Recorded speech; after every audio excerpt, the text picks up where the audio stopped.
Good evening, everybody. It is Steve with Real Progressives. What you have witnessed from us here at Real Progressives is an unapologetic onslaught of direct talk to activists and others who presume to be politicos, anyone that has ears to hear. And we have literally given you a throat punch of macroeconomic reality. The goal being that if you don't understand how important it is, we have found people tend to glaze over when it comes to talking about economics that are not economists in the ivory towers and the holy of holies. Many people just sort of glaze over and they assume that we're talking about something they already know or something that's beyond them, something they could never understand. And so the density of the person that thinks they know everything is probably more difficult to reach than the person who doesn't feel like they have the aptitude to know.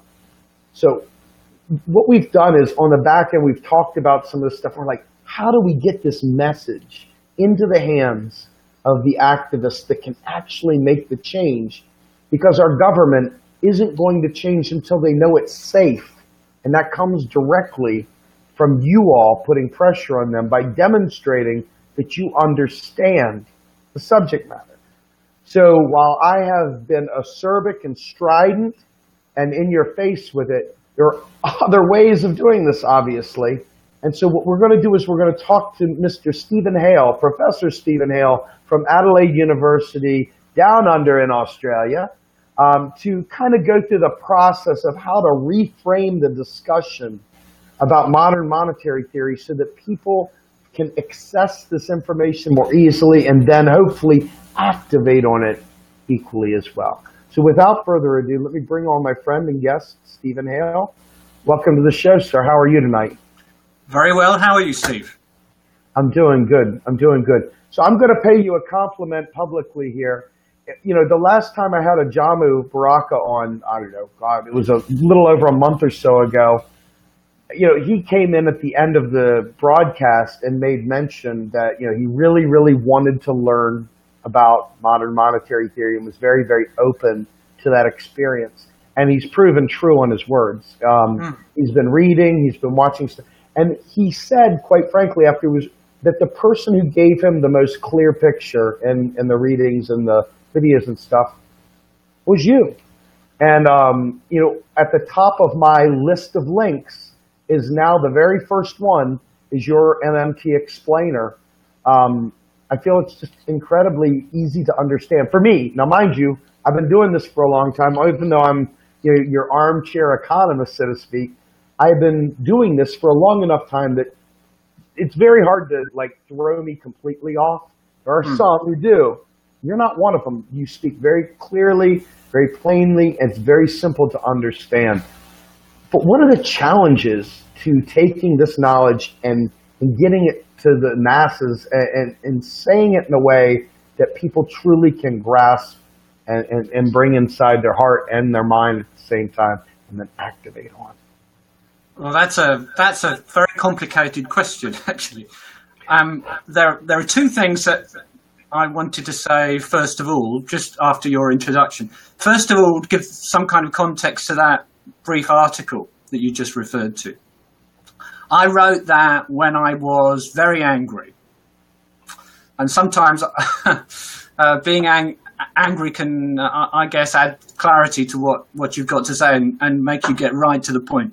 I was angry because that was a reaction, that article, to a previous article that a mainstream academic had put on the very same site, the Conversation site. An academic from the University of New South Wales, I won't mention him now, but who completely misrepresented MMT in order to try and dismiss it.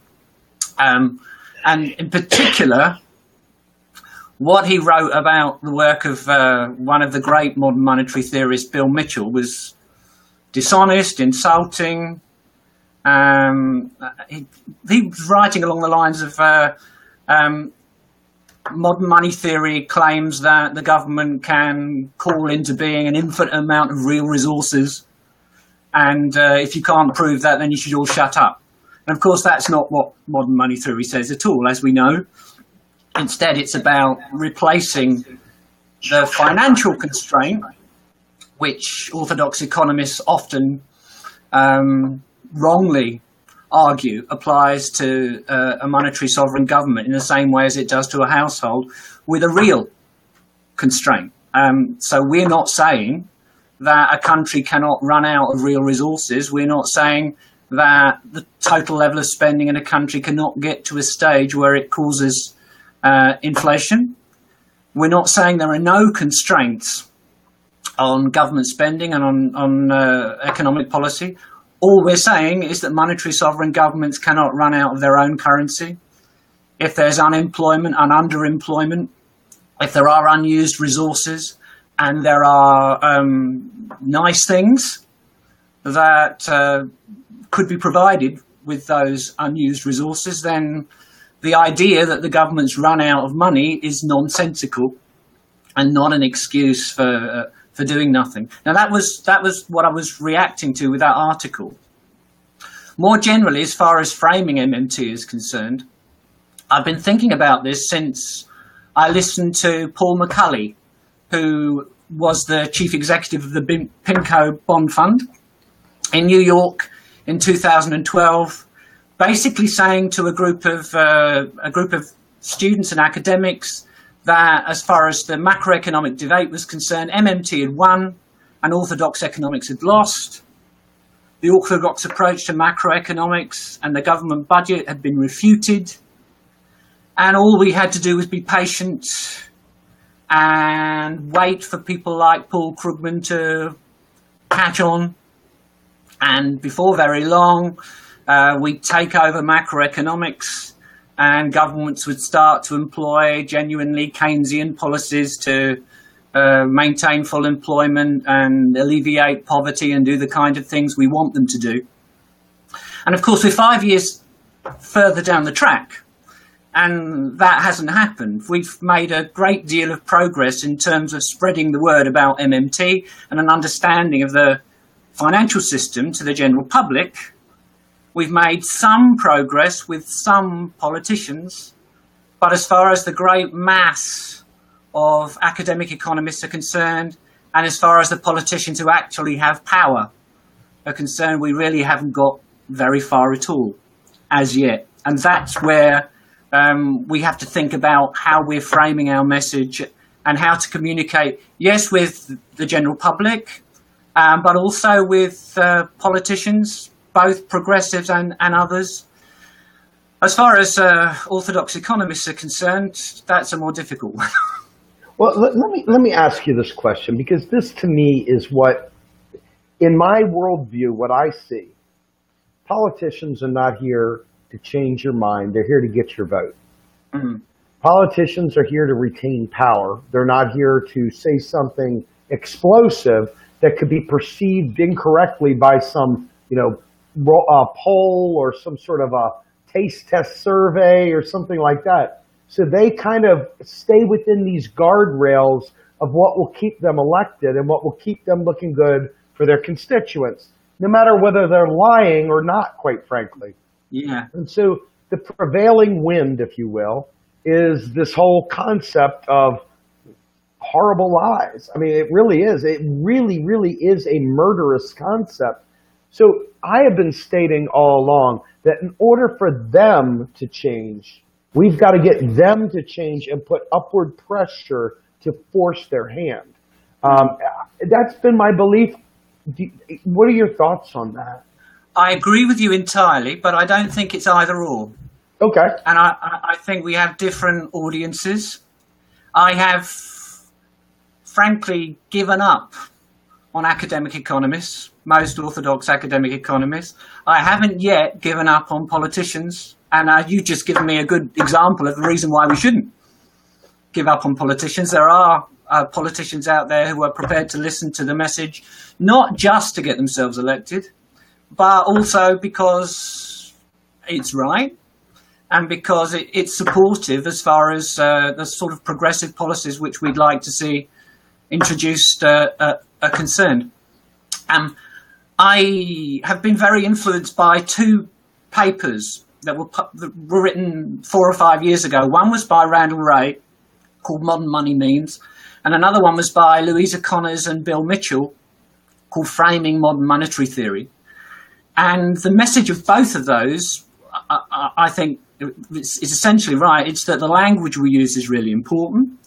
We have to always challenge the dishonest, misleading description of the government as though it's a household, that misleading metaphor of the government budget as a household budget.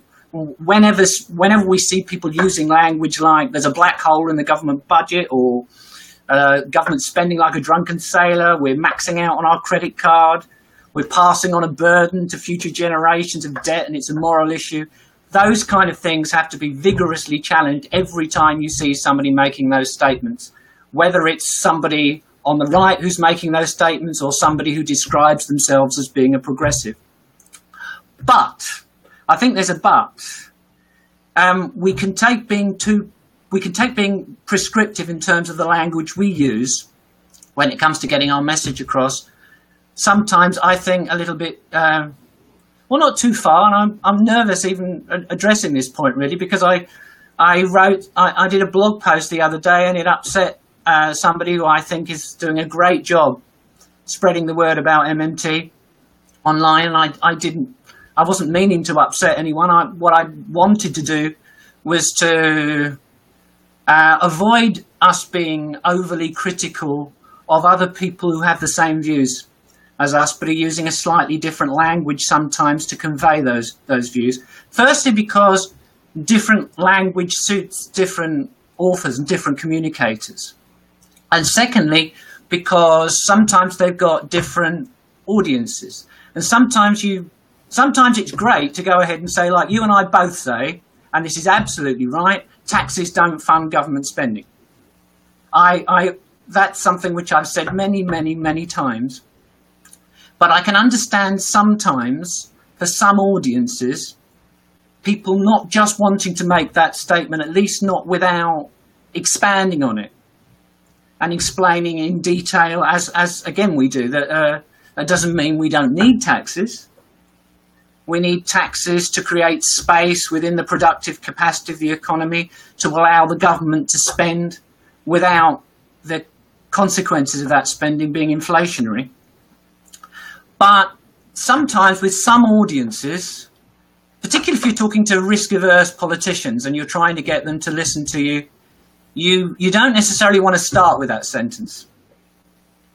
You want to start by saying, at the moment, the government should be spending more, and a higher level of government spending does not require more taxes at the moment, because we're not operating anywhere near the productive capacity of the economy, either in Australia or in the US.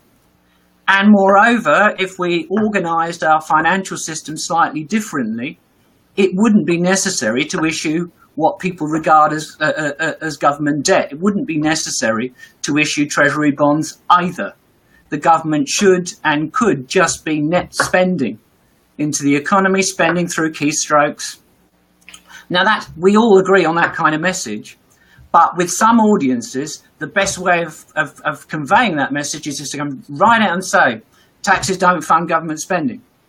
Or as I said in my video, the government doesn't need to earn money in order to spend it. That's a nonsense.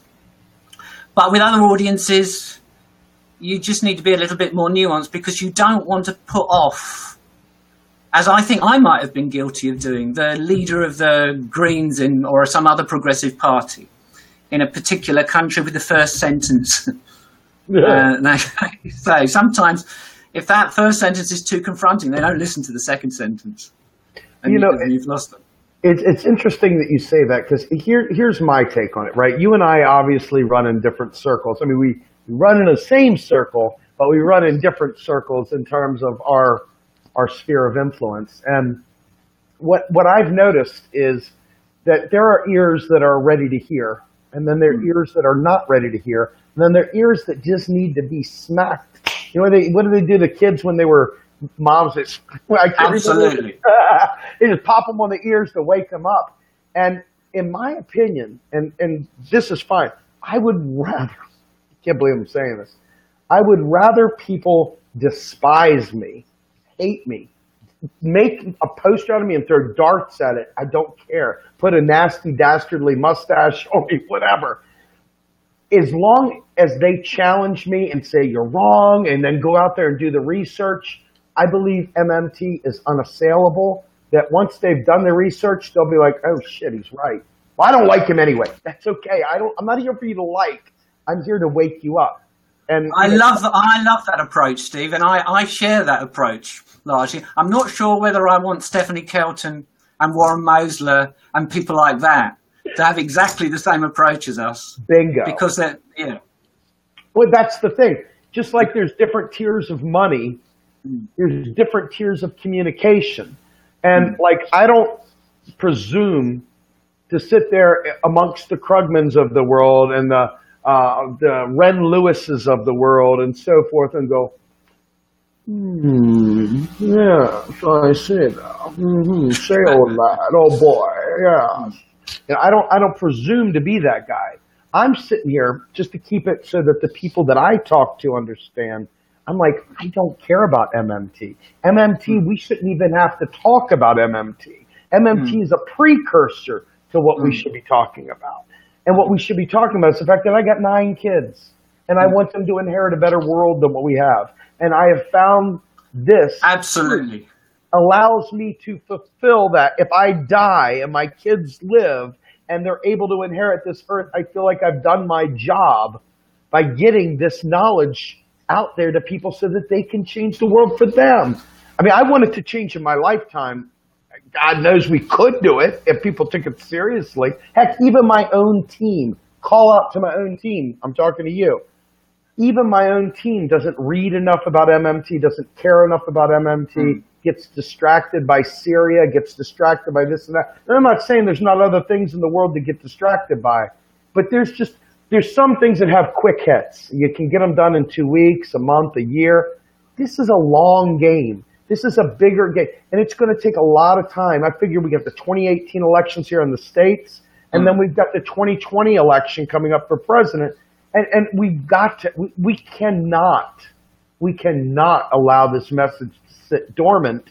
We've got to create this. We've got to tie in the goodness of the Bernie Sanders campaign, the goodness of Jill Stein's campaign, the goodness of other real, earnest, progressive ideals, and pull those things in that really resonate with mankind, with us, with you, with me, and make sure that people see the tie-in to real life so that they in turn then activate. That's my belief.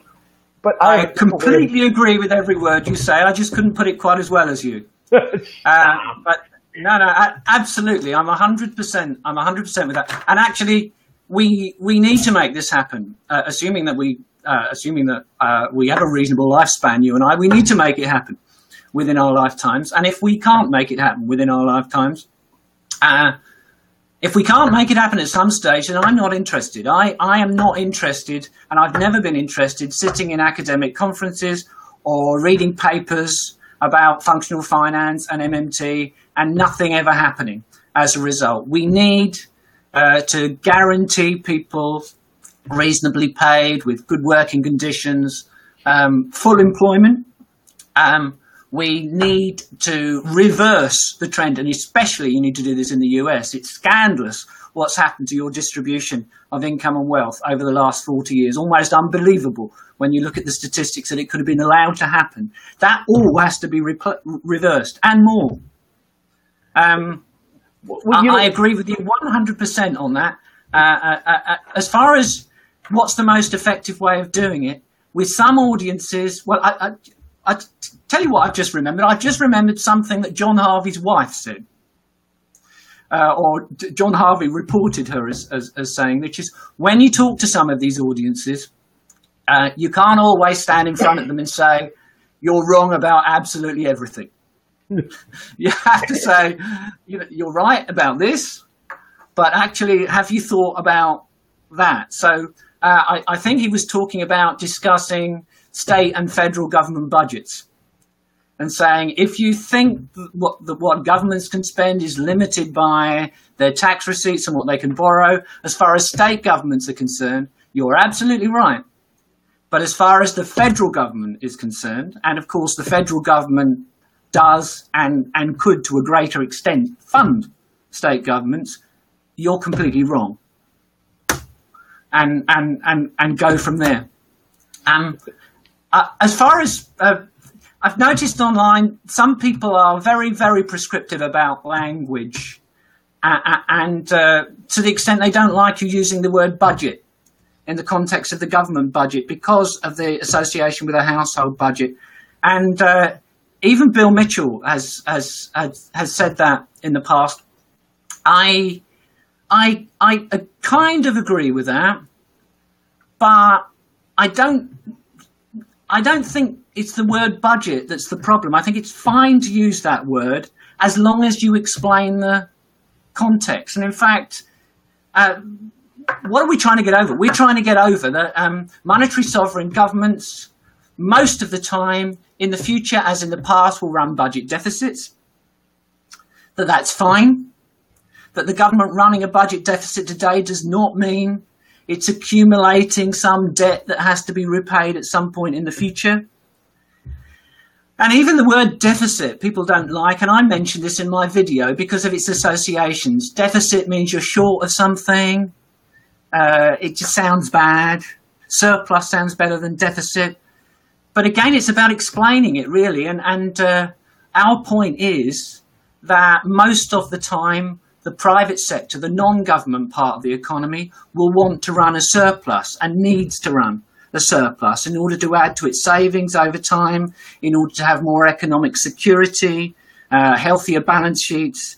But for there to be a surplus in the private part of the economy, there has to be a deficit in the government part of the economy. So I'm not scared of the word deficit.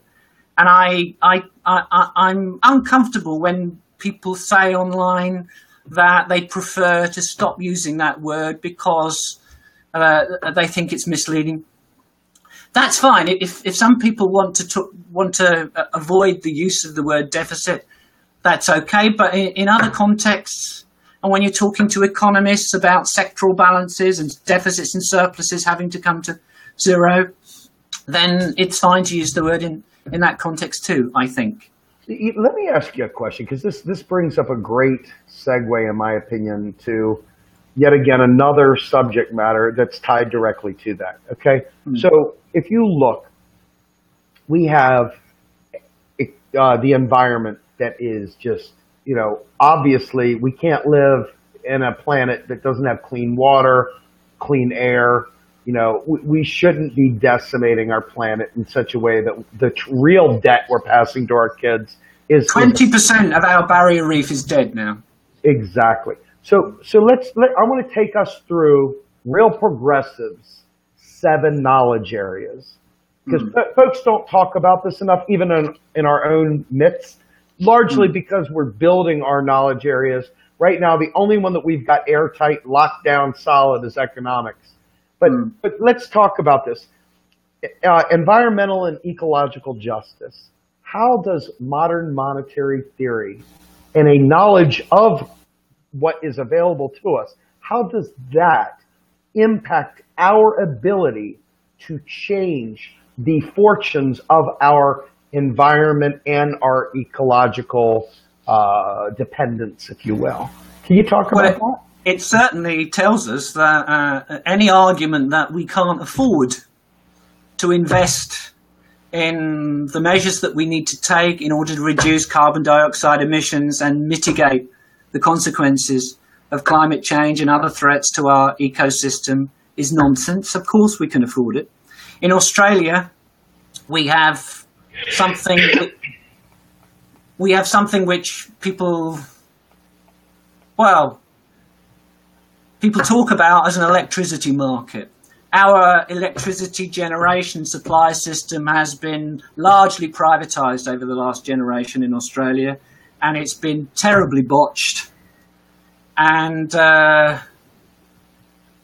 that somehow has become a barrier towards us dealing properly with climate change and moving rapidly towards renewables and away from the use of fossil fuels. And at the same time, our government argues that we need to support the massive levels of coal production and new massive coal mines in Australia, when we should be leaving the coal in the ground. We should be investing very heavily, very rapidly in renewables. We have enormous reserves of renewable energy in Australia. The sun is out quite a lot over quite large sections of Australia. We've got enormous reserves in terms of wind power and other renewables as well. We could move rapidly towards renewables across the whole country. The government doesn't think it can afford it. The government wants to leave it to the market. If it was down to me, I would be renationalising the entire industry, Yes. which we could afford to do. Yes. Of course we could afford to do. And I'd be making very large-scale investments. It would be like the US project to develop an atom bomb during the Second World War.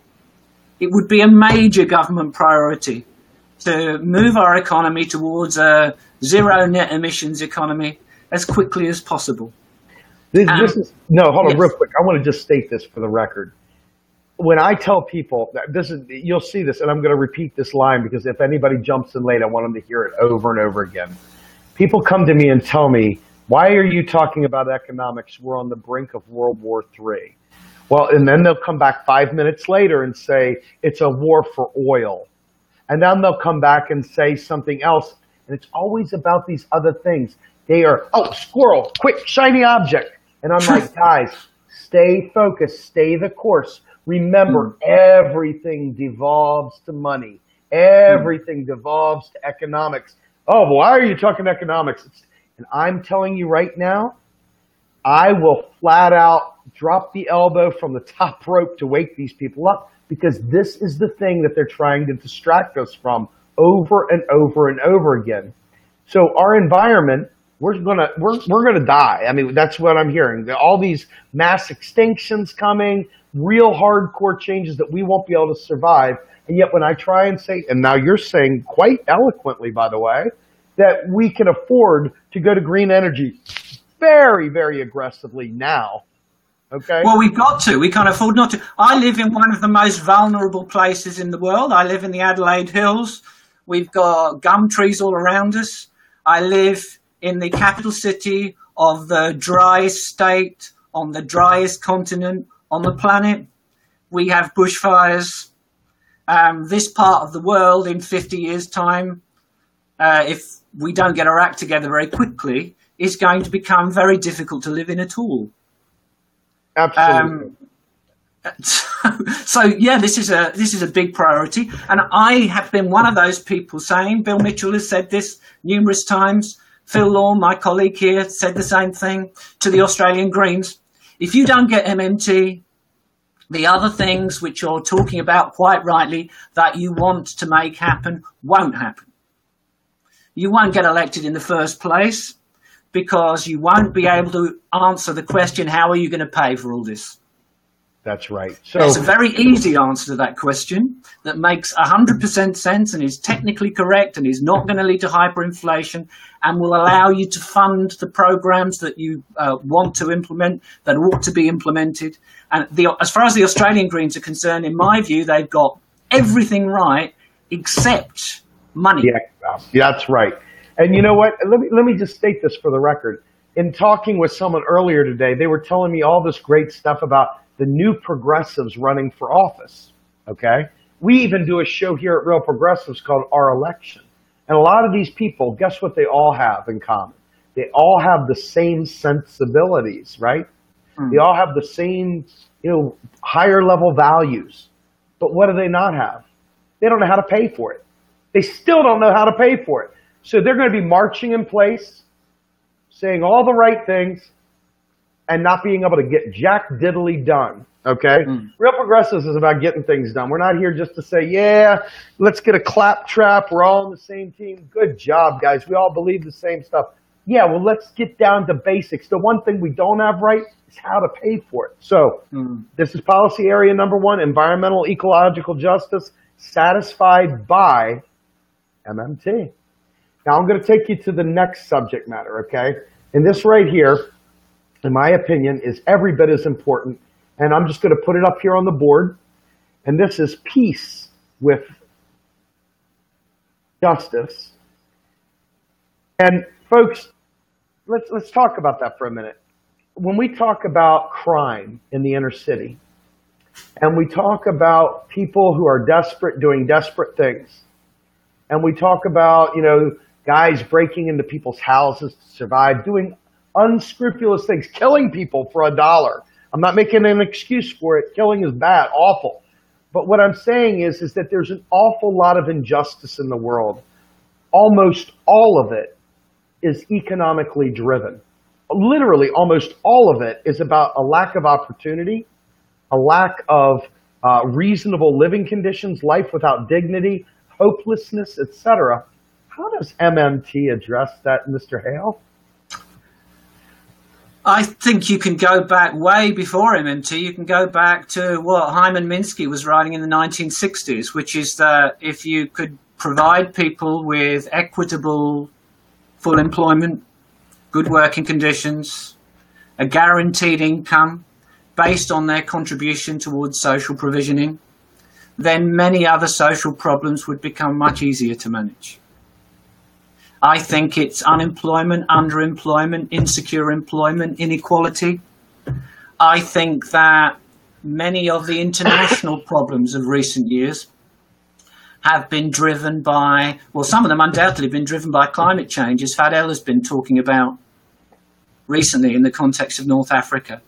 But some of them also relate to the financial crisis and the Great Recession and the consequences of that. And when young people can't see any hope, when they have nothing to do, when they're poverty-stricken, when they're living in very unequal and unjust societies, when the whole global economy seems as though it's rigged and unequal and unjust, then they quite rightly look for people to blame, but they blame the wrong people.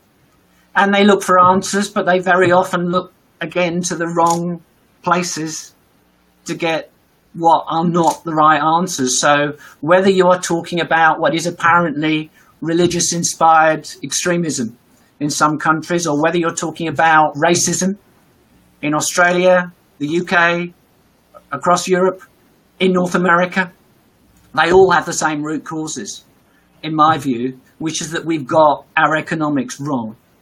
Amen. We started getting it seriously wrong 35 to 40 years ago, and it's been getting worse and worse and worse. And what has upset me a great deal, I loathe and detest Donald Trump, but I've been genuinely shocked by the extent to which those few ideas that he appeared to be putting forward that seemed not to be disastrous have all been abandoned, like regulating Wall Street more seriously. Instead, the inadequate reaction to the financial crisis which happened in the US is going to be undone. And instead of draining the swamp, he's just adding more and more to the swamp. And having driven the US economy into the Great Recession and driven the whole global economy into crisis, they're trying to do it again. They want to do it again. I want to say this real quickly. In my opinion, you touched on some very key points, but I want to try and use some MMT stuff to throw into this. Yeah. When we're looking at xenophobia, in particular in the United States, and I'm sure this is in other countries as well, but specifically in the United States, so much of our hatred, not ours, but the way our Americans hate the foreigners, right? It's largely because they think they're taking something from them, right? Yeah. And so these are usually non-skilled people or low-skilled people or blue-collar people who see the Mexicans coming in and taking their jobs. And a federal job guarantee right off the bat would eradicate all involuntary unemployment, give them a living wage, Now, I'll tell you, I love Warren Mosler like you wouldn't believe, but I believe his version of the job guarantee is not nearly as ambitious as I'd like to see it. I would like to see it with a higher standard of living, because I want to see the private sector really have to pull its belt to bring people over if it wants to survive. And absolutely. I want to see people have all the benefits, Medicare for all, you name it. And so when you think about peace, I think of xenophobia as one of those things. I think of bigotry as one of those things that MMT is a direct cause and effect fixer-upper. And I'm not telling you there'll be no idiots, because people are a product of their environment, and they are a product of, well, grandpa told me X, you know what I mean? But I believe it eradicates a lot of the problems that we face and a lot of the inherent racism that is built into our system. This right here satisfies that. It also gives people mobility, so they're not trapped in places where people are not tending to their needs. I mean, it's a winning message too. Yes, it's a winning message. There's plenty of research in psychology to show that essentially we separate into three groups of people in terms of our attitude towards others. 1/3 of people are selfish most of the time. That's just the way that it seems to be. 1/3 of people tend to be altruistic most of the time. The other third that are in the middle, it's about framing, it's about the environment they find themselves within. And if those people were guaranteed employment at a living wage in a just system, then what you were just talking about, xenophobia, or just being selfish in terms of your attitude towards other people and people who are less well off than yourself, would be shifted. Going back to a point we were making before, since you mentioned Warren quite rightly very often explains to people that a trade deficit, if it's the result of the rest of the world wanting to net save in your currency, wanting to sell you goods in return for your currency, essentially for pieces of paper, works in your interest, because for the country as a whole, imports are benefits. They're things we get to consume that we didn't have to produce. And exports are costs. They're things that we have to work hard to produce, but we don't get to consume. Now, that's absolutely true, but it's a very difficult message to sell to somebody who is unemployed, because their jobs have apparently gone offshore as a result of the goods that they were previously producing themselves now being produced in Mexico or somewhere else around the world. And then, of course, it's easy for people like Donald Trump to spread their pernicious message. Once you guarantee people full employment, doing something which is socially valuable and respected and is a worthwhile activity, then you blunt the message of people like Donald Trump, and you reinforce what Warren Mosler says about the trade balance. The US benefits from a trade deficit, really. It benefits from the fact that the rest of the world wants to acquire US dollars, because there are people in China and elsewhere who are working all the hours God sends, producing things that they don't get to consume themselves.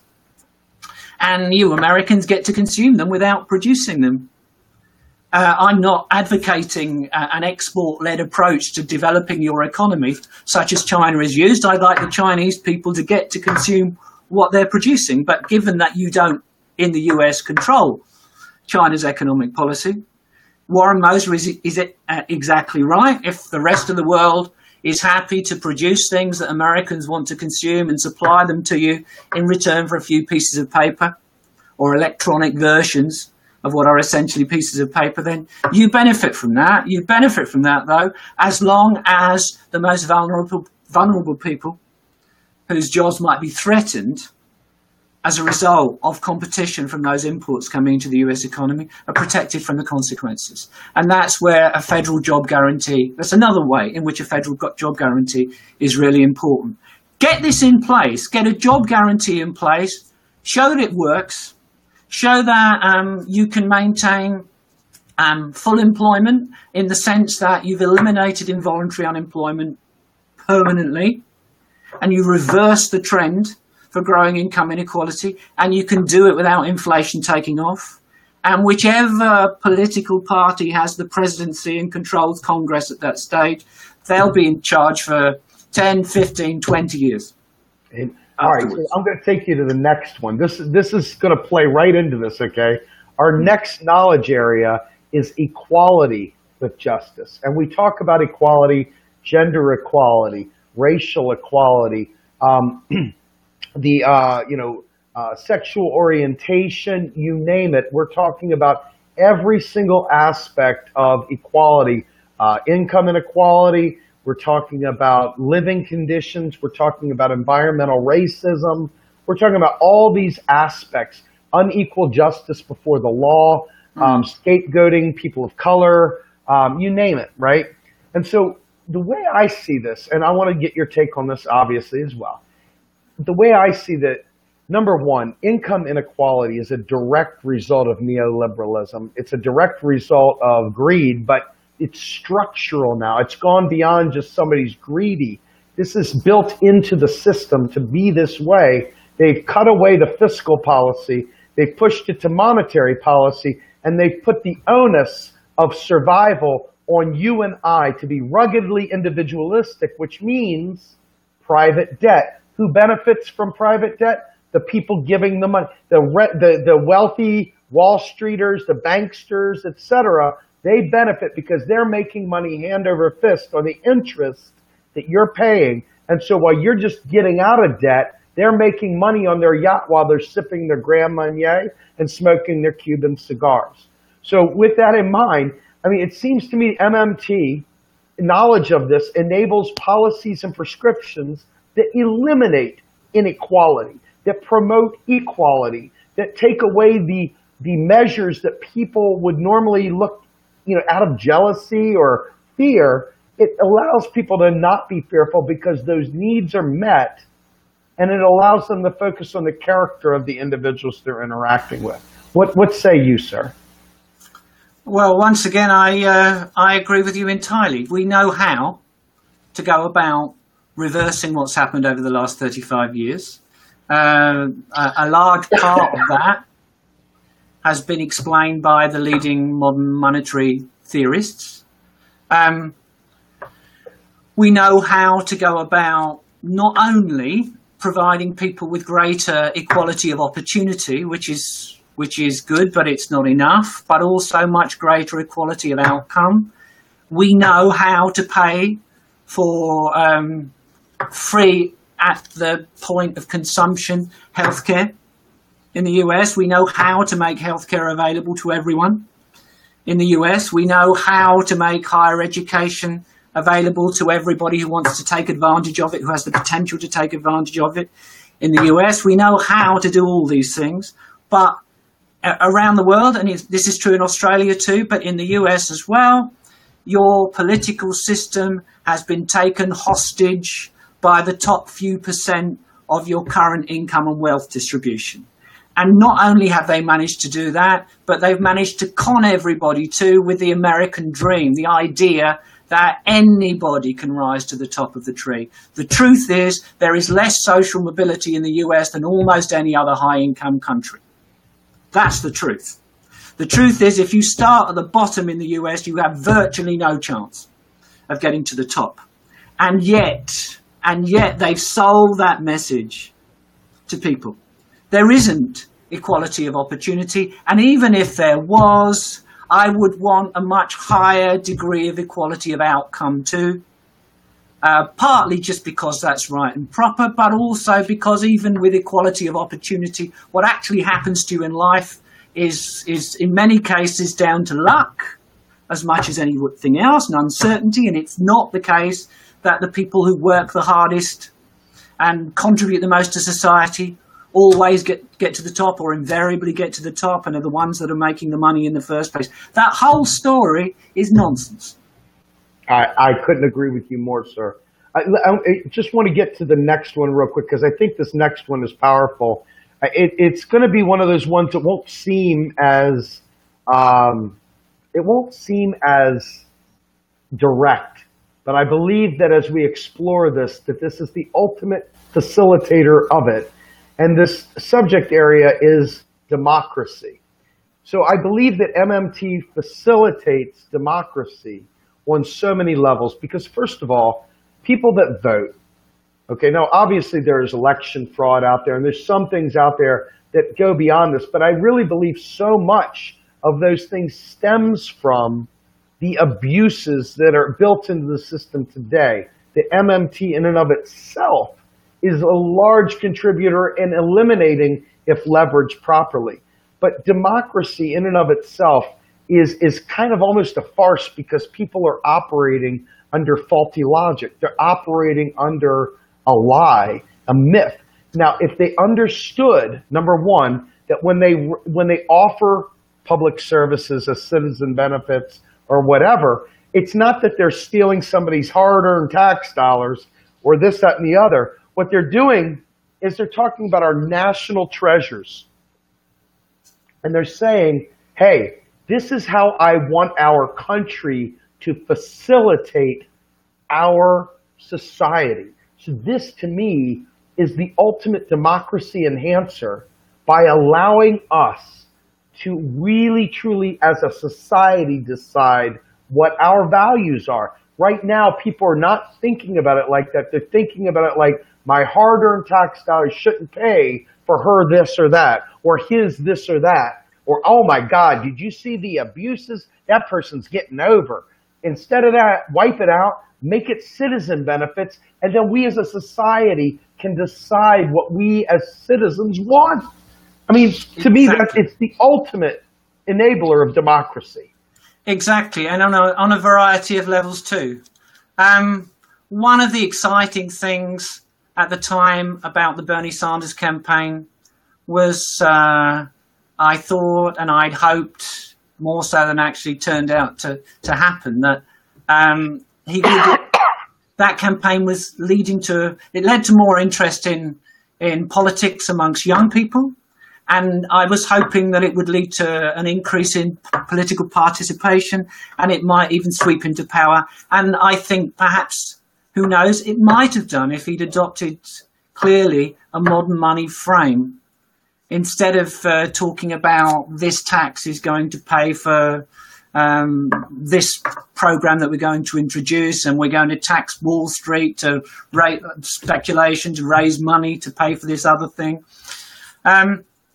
First of all, once you have got equitable full employment in place, once you've got a society where everybody has access to basic healthcare when they need it, once you've got a greater degree of equality, which is going to benefit the great majority of people, there'll be something in place for people to want to defend, and they'll want to participate to defend the benefits that they've got.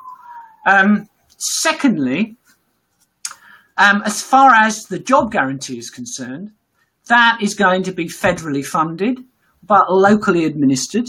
And the way it works locally and the range of options available for people to work in, to contribute towards as part of the job guarantee, will depend on the people that you elect locally.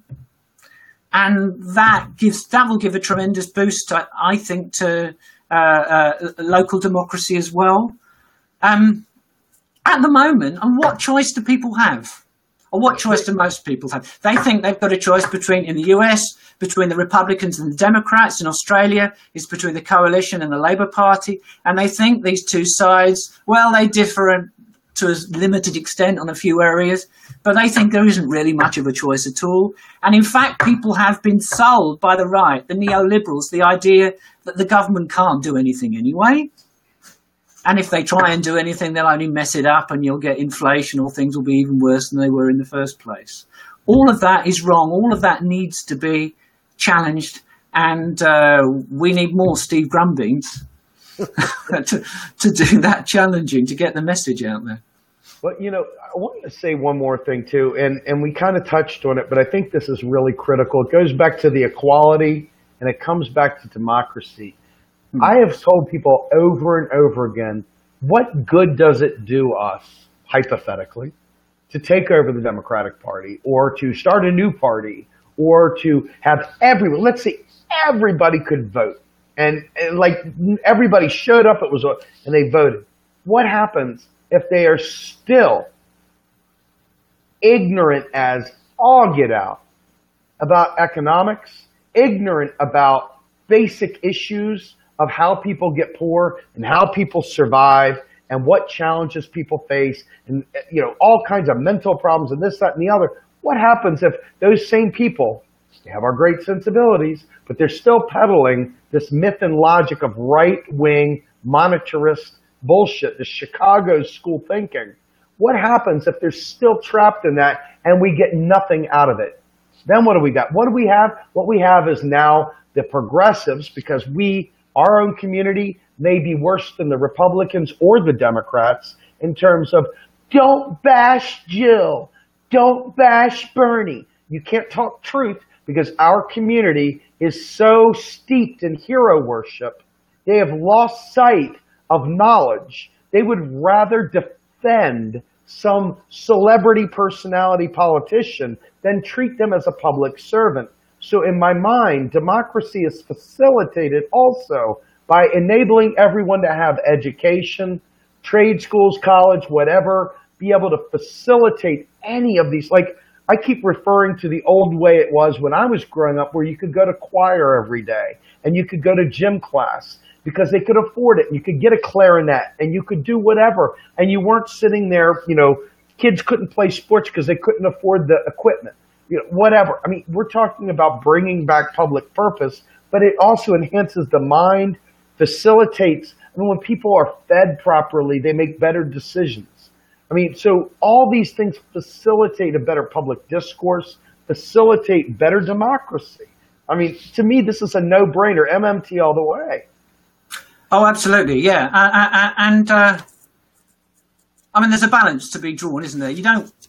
Some people tend to hero worship certain progressive politicians the way that they might hero worship, I don't know, rock stars or movie stars or sports people.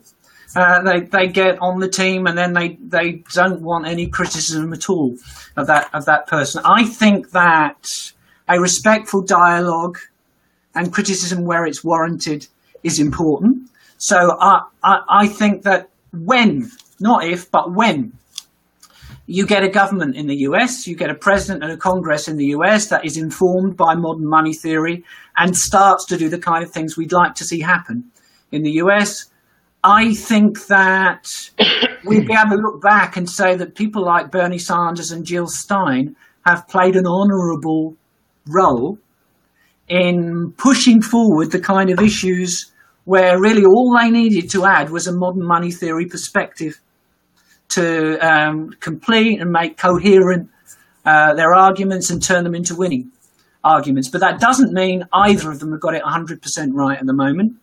I still don't entirely understand how Bernie Sanders could have listened to, which he must have done, week after week, Stephanie Kelton, and come out with some of the things he said during his election campaign. But on the other hand, I think Bernie Sanders is a great man. Yep. I disagree with him on his framing of economic policy, but to have done what he did, coming from an independent base, to scare the Democratic Party establishment, which is the most powerful political establishment on the planet, so that for a while they seriously thought, even though they were biased in the election, that they might actually lose the nomination to him. That's an amazing achievement. Yes, what Jill Stein has done also is an amazing achievement. The US Greens, unlike the Australian Greens, have had a job guarantee as part of their policy platform, which I think is a wonderful thing. Yes. But neither of them can quite make it work. Neither of them can credibly answer the question, how are you going to pay for all this, unless Bernie was to start talking about the kind of things Stephanie Kelton, his chief economic advisor, talks about. Unless Jill Stein was to start talking about the kind of things Randall Wray talks about. Unless the Australian Greens or people like them over here are to start talking about the kind of things that my personal academic inspiration, Bill Mitchell, talks about, they're not going to quite get there. No, This is exactly. all they need to add. That's right. Now, look, I've got two more knowledge areas I want to talk through. It's going to take us past the hour. Are you okay with that? Yeah, absolutely. All right, good deal. So to put a dot on that last one, to put the exclamation point on it, student debt forgiveness is like a really, really important piece to that whole equality and democracy thing, in my opinion, because people will not be afraid to get an education. People will not be carrying the ball and chain of, as in my case, 127,000 US dollars of student debt. And both our countries are burdened with private debt. It's horrible. Australia more than the US, actually, much more than the US. We have the world record, other than Switzerland, the world record level of household debt in this country. We have student debt too. And it just makes sense, as I think you were about to say, it makes sense to forgive that. Absolutely. It's not going to be popular with everyone because some people have been paying in to that student debt for years and years. That means that they have to be in pain too. Exactly. Anybody have a good life if I didn't have a good life? Exactly. Calvinism. Anyway, all right. So the next one, and this is a big one. We've already touched on it a little bit, but I think this is going to really blow our socks off. How does MMT impact health and nutrition? So as I look at this, right, obviously it's a no-brainer. We could forget Medicare for all even. We could just go outright healthcare, period, is a right. Go in, get treated, do what you got to do, and that's it. But do you know what? That's exactly what they did in the UK immediately after the Second World War. It's what I'd love to It did not say. bankrupt the country. Nope. It's amazing to me. I don't want to... I'm not quite sure how to say this, but I was born in a National Health Service hospital in the UK. I had acute appendicitis when I was a teenager. I had my appendix taken out in a National Health Service hospital in the UK. We didn't have health insurance. My parents didn't have to pay. God, my dear mother, when she was being treated for leukemia, which eventually she died from, she had excellent treatment in a National Health Service hospital in the UK. What I have never entirely understood is how the American people have allowed themselves down the decades to be conned into the idea that you can't have a health service that meets people's needs. And what this has brought to mind is Bernie Sanders being interviewed during the campaign by some right-wing guy. I can't remember the context exactly. And they asked him, why do you think that ordinary people should be entitled to health care? What have they done to deserve it? And Bernie just looked at the interviewer and said, well, they're a human being. That's right. all you have to do. Just be a human being, and you're entitled to basic health care.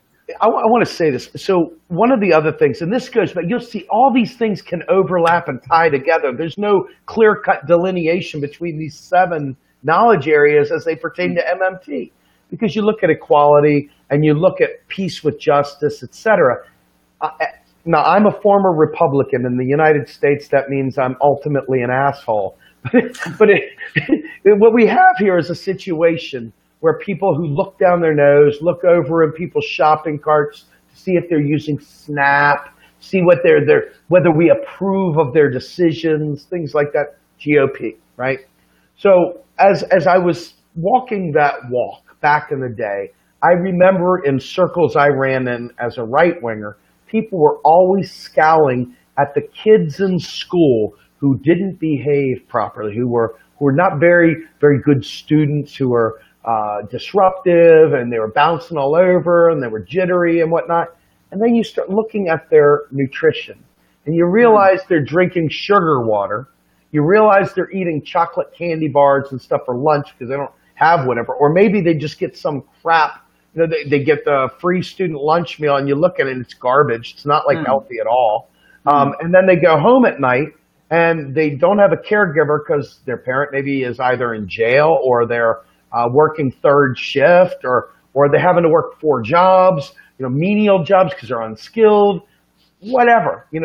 There's always a situation there where inequality comes about as a direct result of income inequality, as a direct result. And then what happens? Typically, you've got generational poverty. So in these inner cities, you've got a large number of minorities, African Americans, Hispanics, etc. And what happens? Then all of a sudden, the scowling Calvinist looks over there, and all they see right now is what they see. They don't have the entirety of the world to look at. They have this little narrow world they're looking at, and they see a young black kid bouncing off the walls, throwing paper at the teacher, just acting disruptive, etc. And then you look and you realize their nutrition was poor because they were poor. Their caregivers were not in a position to really take care of them. And it's like, oh my God, can you think of anything more depressing? And it could be solved immediately by understanding the relationship between the federal government and the state government, and understanding the interplay between states being funded by the federal government, improving the lives of everyone with all the programs we've already laid out. And then you add in healthcare, mental health. Many of these parents that are in jail wouldn't be in jail if they were given proper access to treatment and stuff. I mean, the list goes on and on and on. I mean, literally, when I say this is the answer to all of these problems. And so what do you think about it? I mean, this really spans racism, everything. I mean, the health and nutrition aspect of this, as it ties to MMT, is so profound. Talk to me a little bit more about that, Stephen. That reminds me again, although we're not talking specifically about the job guarantee there, but it reminds me of what I said earlier of what Hyman Minsky wrote in the 1960s.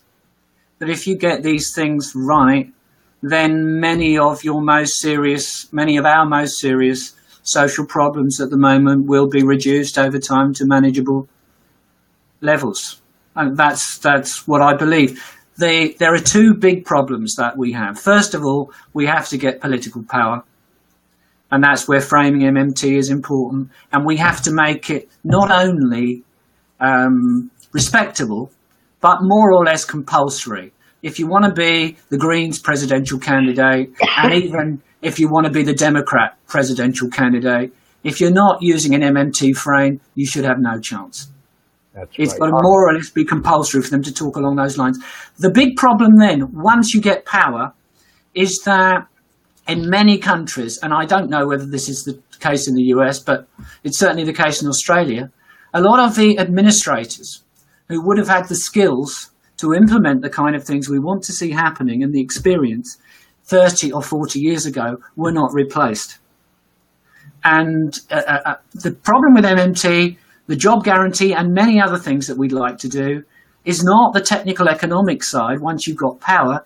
It's actually doing the administration properly. That's not such an exciting thing to talk about. But in the US, the government's disinvolved itself in the economy and society.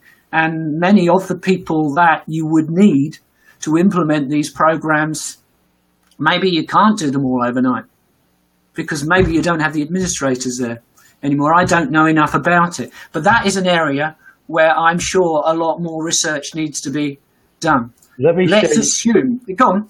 No, I was going to say, let me tell you the next subject area before you even go there, and I'll let you finish your statement.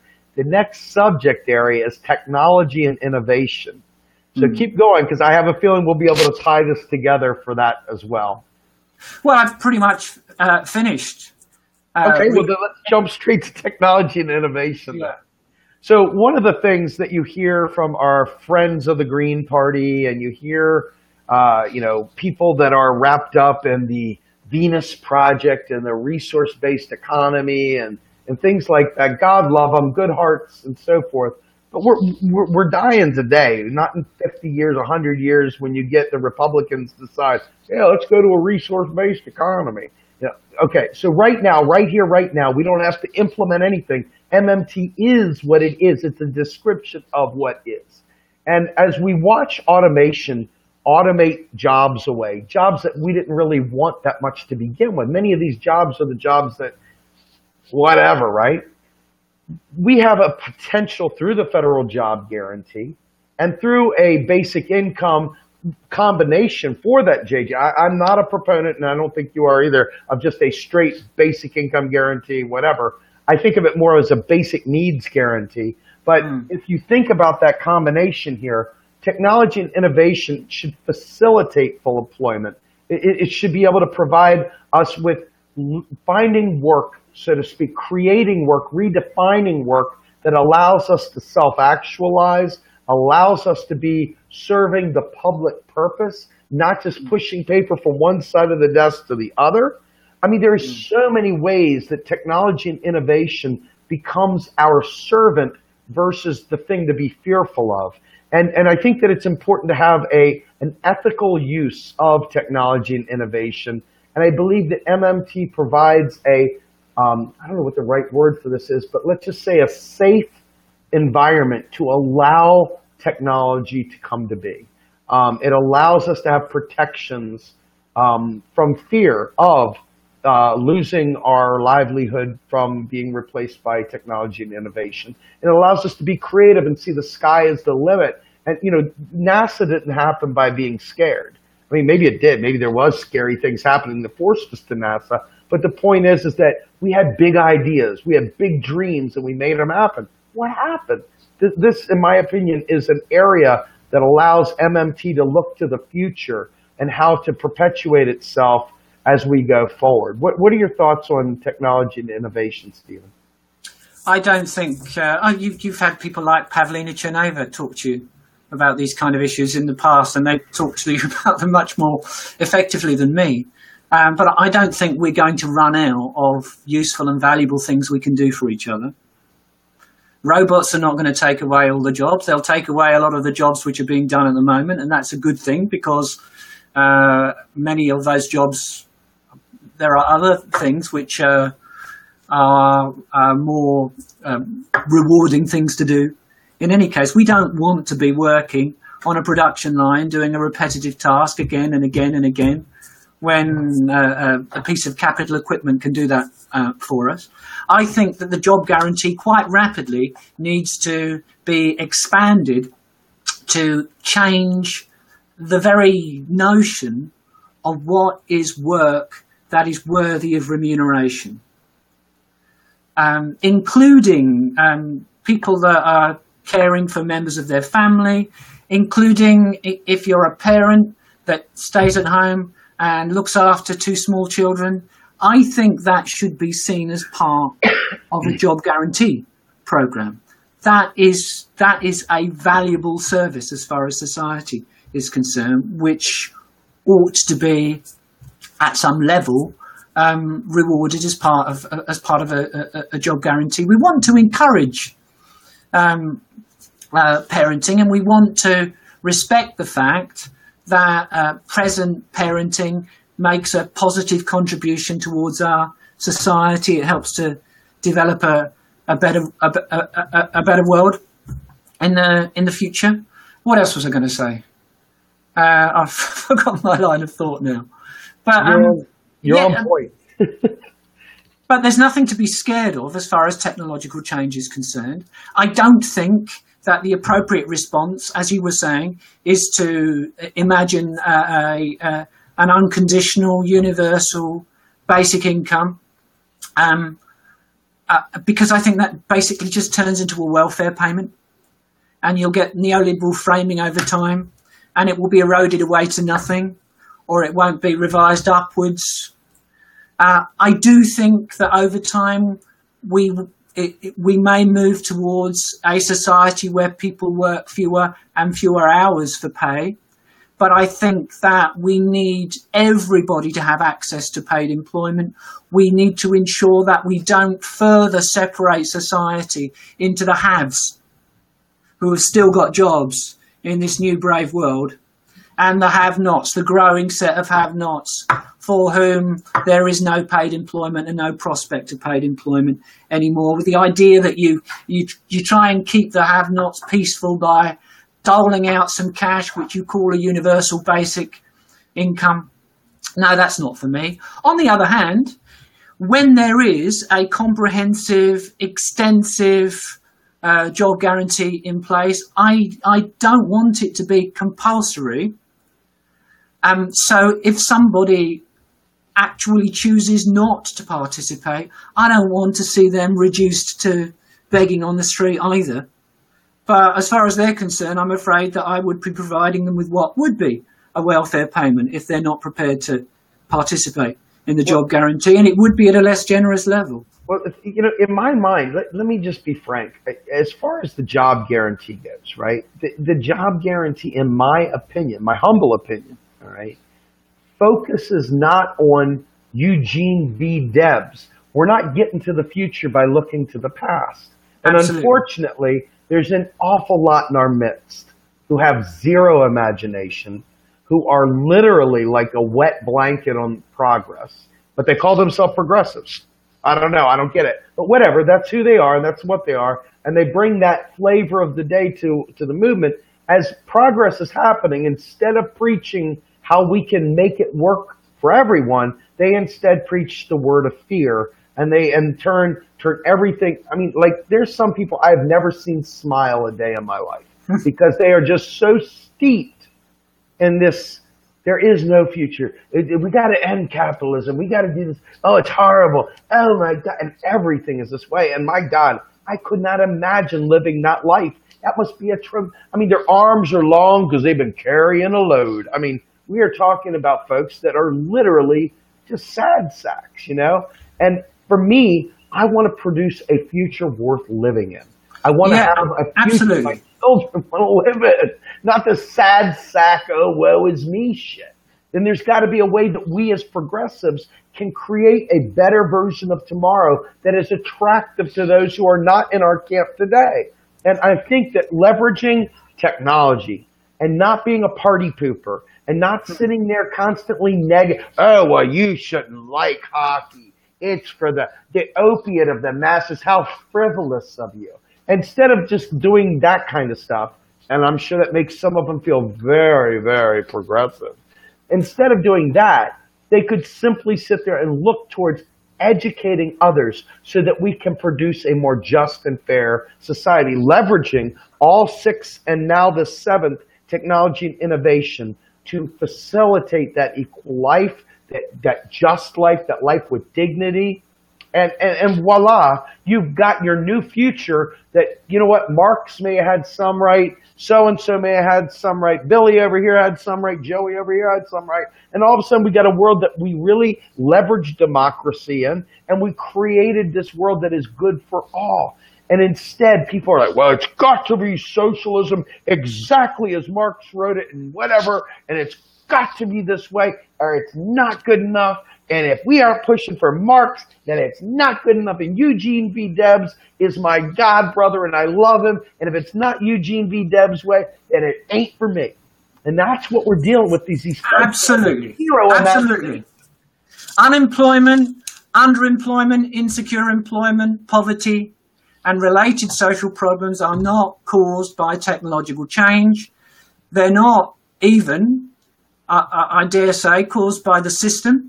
They are not an inevitable consequence of capitalism in general. They are caused by government. They're caused by government inaction. The government determines the unemployment rate. The government could deliver equitable full employment in the US under the current system. Absolutely. To say that we have to replace capitalism by socialism is to substitute easy words for practically getting on and doing something about creating a better tomorrow. Yeah. Let me ask you one final question.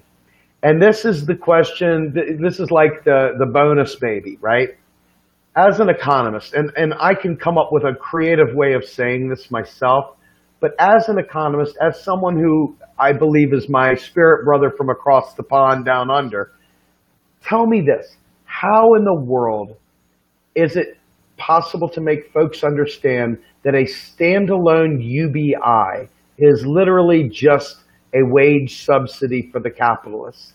how can we make them understand that without the job guarantee, just doing that is inflationary by itself? Just a standalone UBI is not, it's status quo. Well, you just have to take them through the arguments a step at a time, really. The first point to make is just to, obviously, the government's not going to run out of dollars. However, when you work out the dollar, in inverted commas, cost of such a program, if those funds are being transferred unconditionally to people, people are obviously going to spend some of what they're receiving.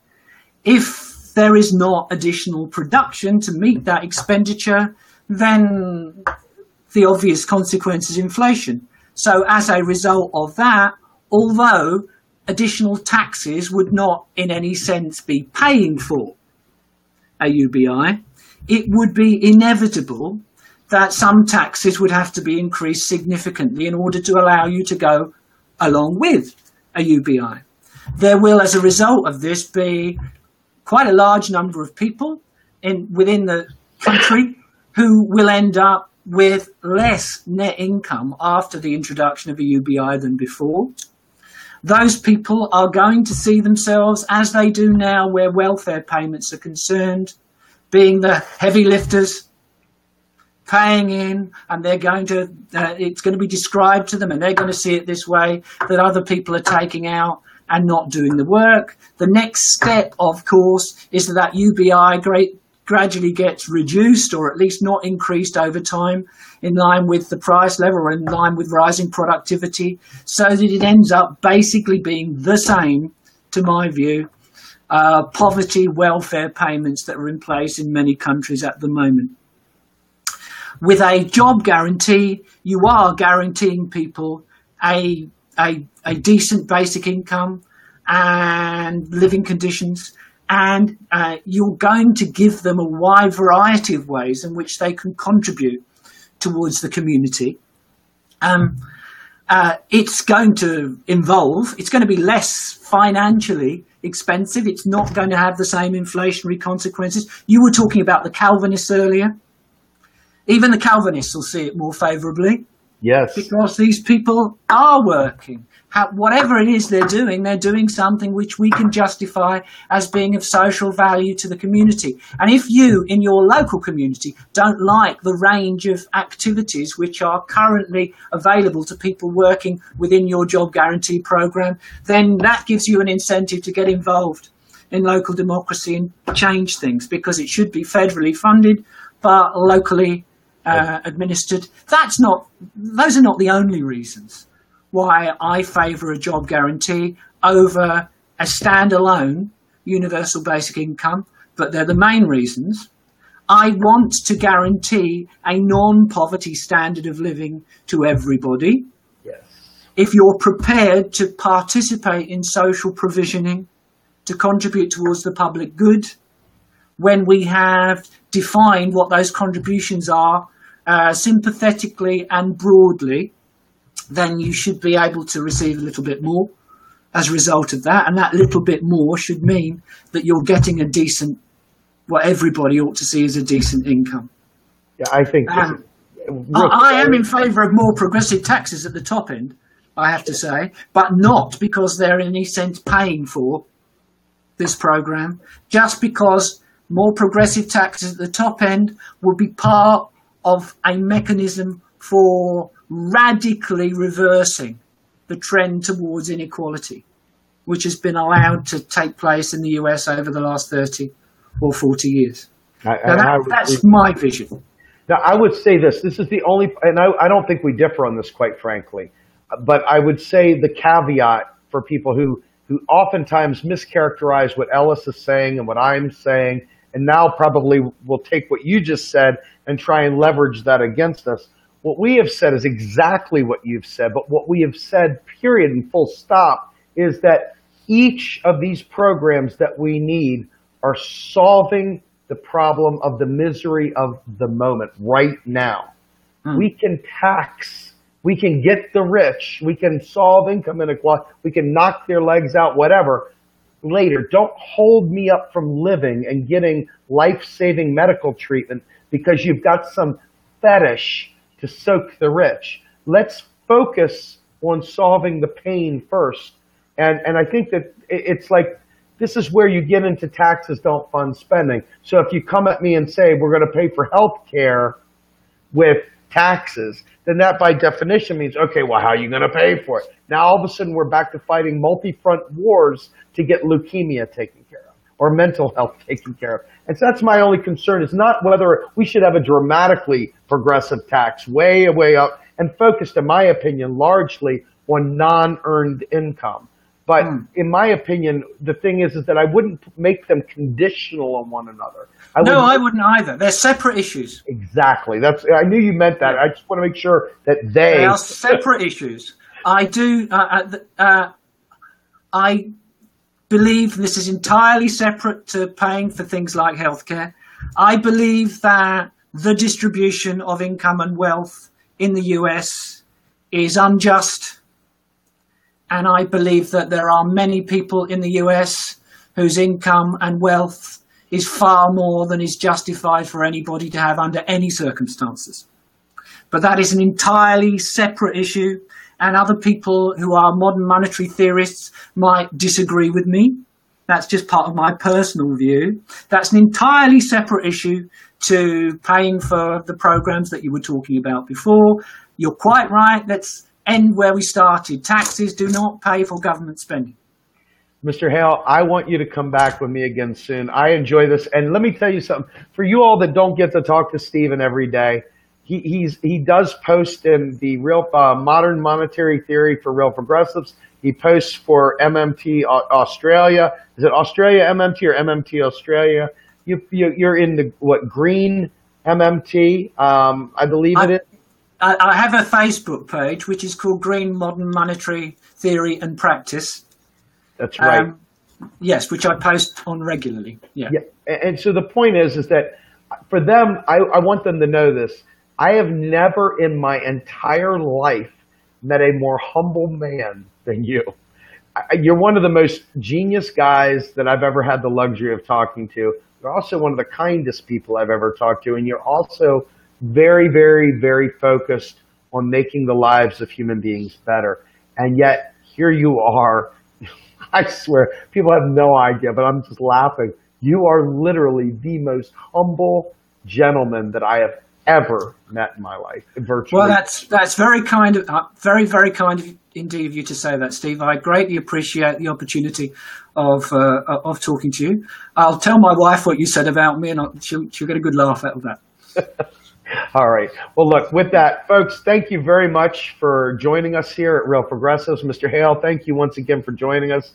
I will be calling on you soon. Hopefully we can get the environmental friends of yours and some of the other folks from Australia onto the show as well. You've got to get Phil Lorne on your show. Well, let's make it happen. In fact, I'll get you and him on here because now we can do 3 people. And we can do even more than that. We can have a full-blown panel discussion. I love it. I can have him sitting next to me here. Even don't worry about that. Well, trust me when I say this. I've got some tools now, and I'm so thrilled. So, in any event, thank you, sir. I will talk to you very soon. With that, folks, have a great night. And I want everyone to know. Guess what? I will be on with Ajamu Baraka on Thursday night on the Green Party News Network. I'm very excited. I love Ajamu. Ajamu is a seeker of truth. And it's going to be really nice to be able to speak to him live. So with that, I will say goodnight. Have a good one, everybody. Take care.